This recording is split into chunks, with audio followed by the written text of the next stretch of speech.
Et avant toute chose, là, ce défi-là, l'argent que vous amassez, ça sert à qui, Jean-Marie? Ben, il faut comprendre que les gens vont mélanger fondation puis Maison Jean Lapointe, puis c'est normal. C'est quand même quelque chose qui a été lancé et fondé par mon père au début des années 80. On est dans notre 42e année de fonction. Et la Fondation Jean Lapointe a une mission, amasser de l'argent, récolter des fonds. Et avec ces fonds-là qu'on verse à la Maison Jean Lapointe, ça sert, oui, au traitement des dépendances. Il y a des gens qui ont des problèmes de jeu, des problèmes de dépendance aux substances, à l'alcool, etc. Donc, nous, on aide ces gens-là à travers une thérapie en interne, mais on a aussi des programmes externes, comme toi, par exemple, si tu as un membre de ta famille qui ne peut pas se déplacer, on a des traitements offerts en Zoom avec des intervenants de le kit.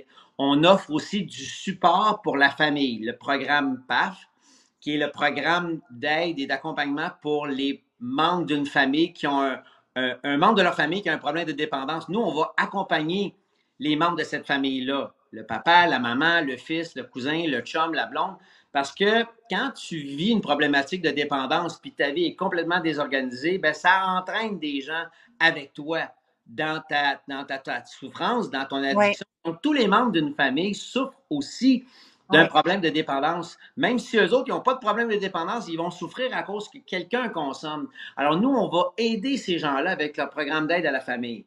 Mais ce qui est vraiment important, et c'est beaucoup cet argent-là qu'on va justement récolter à la Fondation durant le défi 28 jours, c'est qu'on veut énormément faire de prévention, de sensibilisation, de recherche scientifique, puis on va rencontrer des jeunes partout au Québec. Depuis qu'on fait ces levées de fonds-là, on a pu rencontrer au-dessus d'1 million de jeunes au Québec.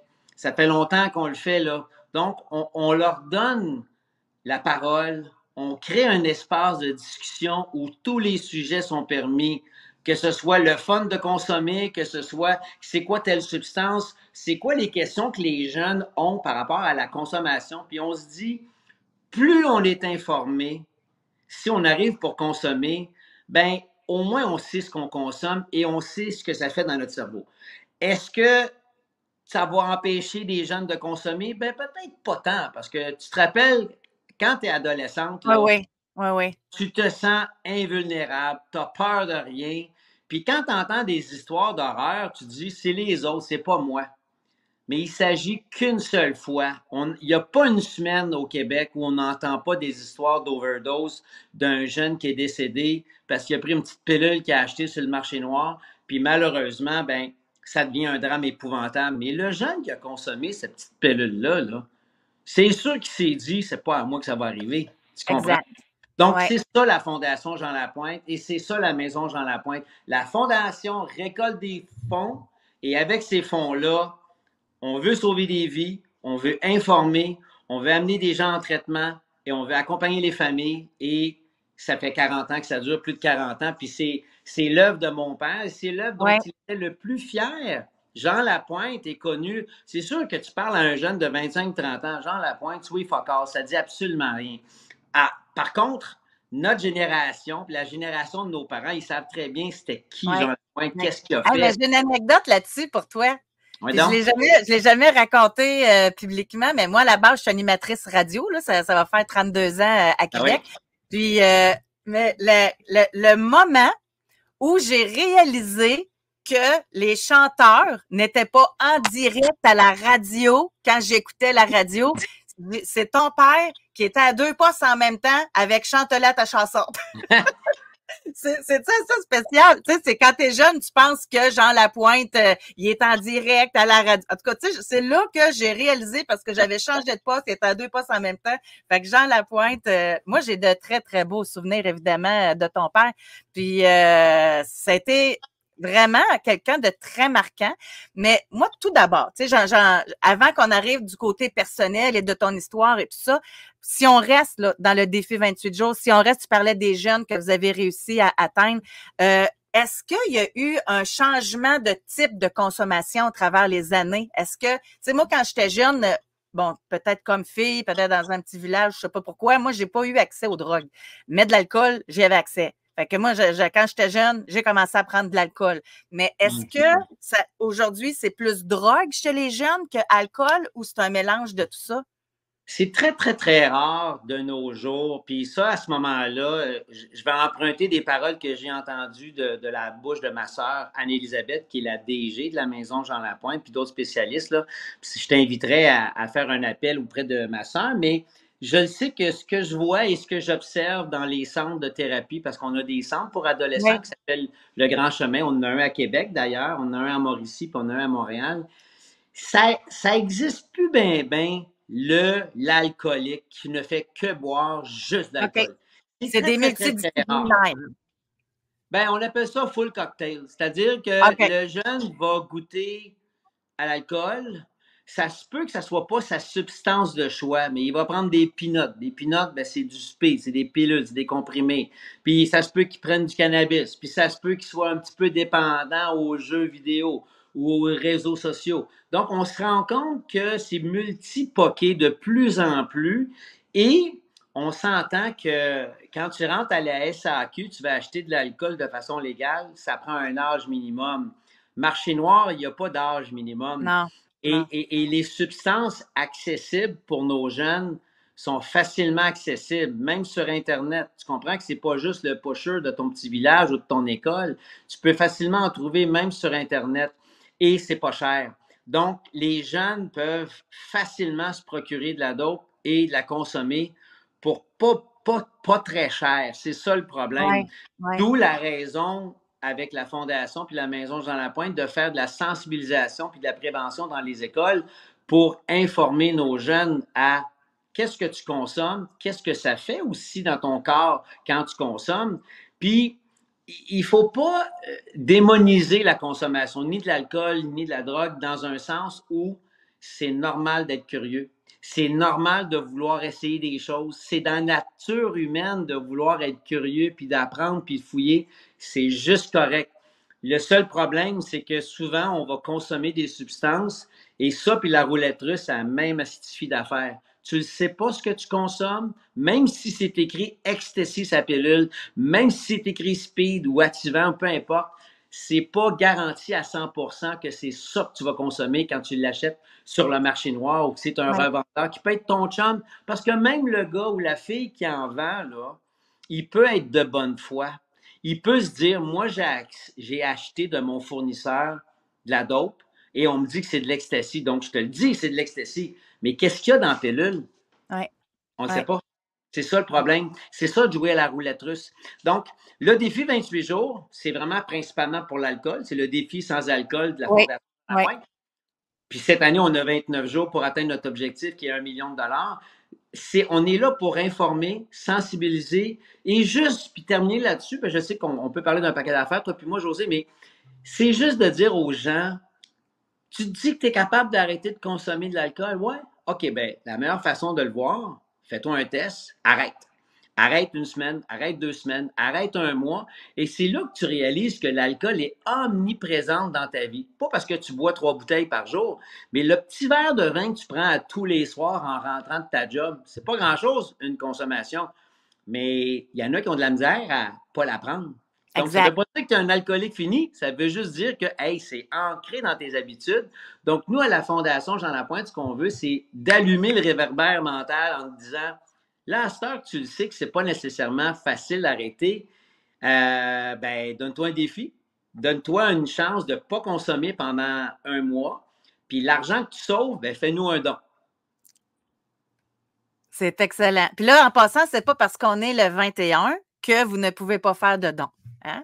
C'est possible de le faire encore. Et que vous fassiez le défi ou pas, vous pouvez faire un don aussi. Donc, C'est le c'est. fun que tu l'amènes parce que beaucoup de gens disent Asti, j'ai manqué le bateau cette année, on est rendu le 3 février, j'aurais aimé ça le faire au complet. Mais non, tu peux le faire.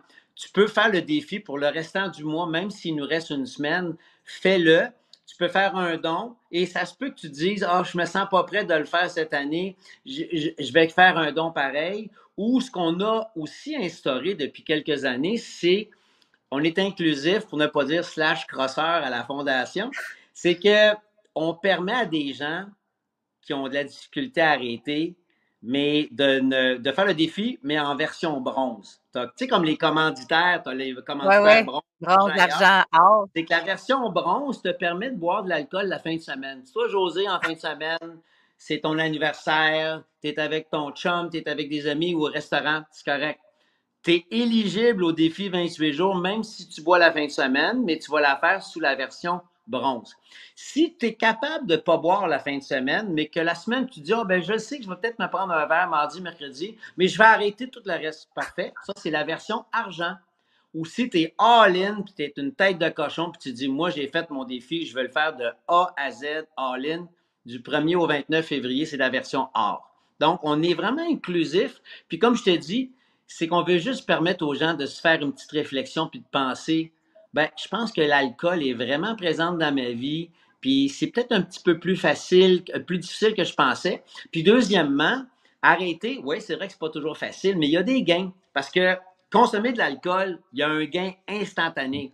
On appelle ça m'apaise. On Ouais. appelle ça m'aide à décrocher de ma journée de marde. Ça Je le m'aide à me mérite. relaxer. On s'entend, l'alcool, c'est une drogue, hein? On s'entend que c'est officiel, c'est drogue, c'est légal. C'est aussi un painkiller. C'est un des meilleurs antidouleurs qui existent. On le voit dans les films. Le gars, il doit se faire amputer une jambe, puis ils n'ont pas d'anesthésiste. Ah ouais, il se pogne une shot d'alcool. Ben, c'est sûr, c'est Ouais. aussi ça l'antidouleur. Mais c'est un antidouleur mental. Quand ça file pas, tu es en peine d'amour, tu es tout croche, tu viens de te perdre ta job, tu as pogné un ticket, peu importe.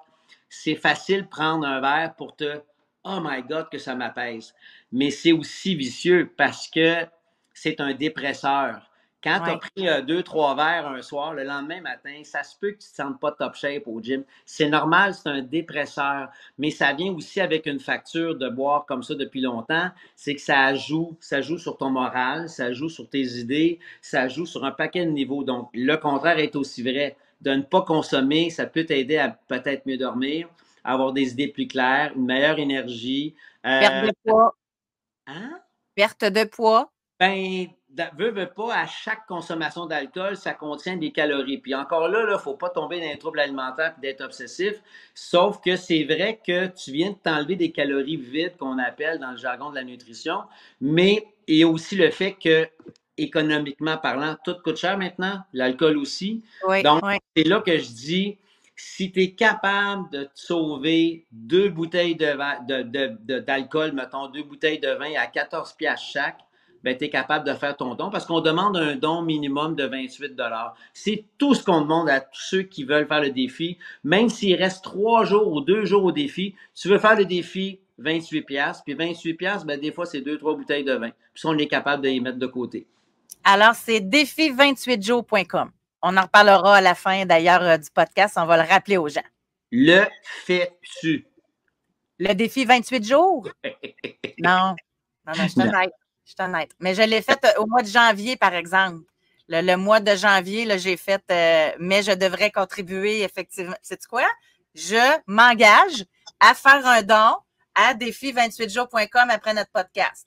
Parfait, José. Puis invite les gens qui t'écoutent, les gens qui te suivent, tu es populaire, toi, à la radio, les gens t'aiment. Ben, c'est sûr que si tu fais un statement en disant moi, je le fais, il n'est pas trop tard pour faire votre don, faites-le. Et ce que tu as fait, c'est très populaire, le Dry January, le janvier sec. C'est très, très, très populaire, puis pas juste au Québec, c'est partout dans le monde. Beaucoup de gens font ce genre de défi sans alcool au mois de janvier, et c'est parfait. Sauf que beaucoup de gens le font sans l'associer à une cause. Oui, tu as raison. Tu as raison. Ils le font juste pour se dégraisser, se reprogrammer, les nouvelles résolutions de l'année. Sauf que c'est quand même une initiative de Jean-Sébastien, le gars qui est notre président du CA à la Fondation. C'est lui qui a eu l'idée du défi 28 jours il y a 11 ans. C'est notre 11e édition.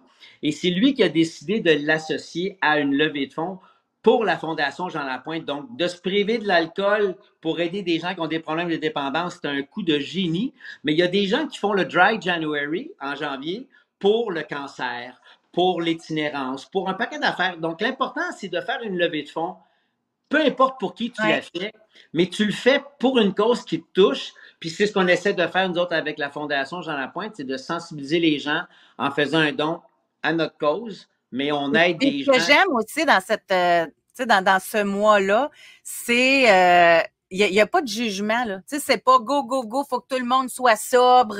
Tu sais, on n'est pas là-dedans. Puis même on t'écoute, on le ressent là. Tu sais, c'est Non, vraiment une sensibilisation, un regard sur nous-mêmes. C'est à quel point c'est important dans notre vie l'alcool. Est-ce que ça devrait l'être moins? C'est tout ben, ça. puis ça, ben, je vais citer mon père. Mon père, lui, là, il en a-tu du fun avec l'alcool? Il en a fait des parties. Il a eu du Ouais, plaisir. Mais c'était aussi le premier à mettre un genou à terre à un moment donné et dire j'ai besoin d'aide parce que l'alcool est en train de tuer tout sur ma vie, est en train de me ouais, ramasser, de détruire tout sur mon passage, sur son passage. Donc, tu sais, papa, il a fait quand même un coming out, il a mis son pied à terre, il a fait un arrêt d'agir parce qu'il l'a dit, il dit, regarde, j'ai eu du fun, mais là, j'ai plus de fun, j'ai besoin d'aide parce que on s'entend. Et ça, c'est souvent la même affaire pour toutes les substances. Au début, tu consommes pour avoir du fun. Ça t'apporte du fun. Mais quand ça devient problématique, tu ouais. consommes plus pour avoir du fun, tu consommes pour arrêter d'avoir mal.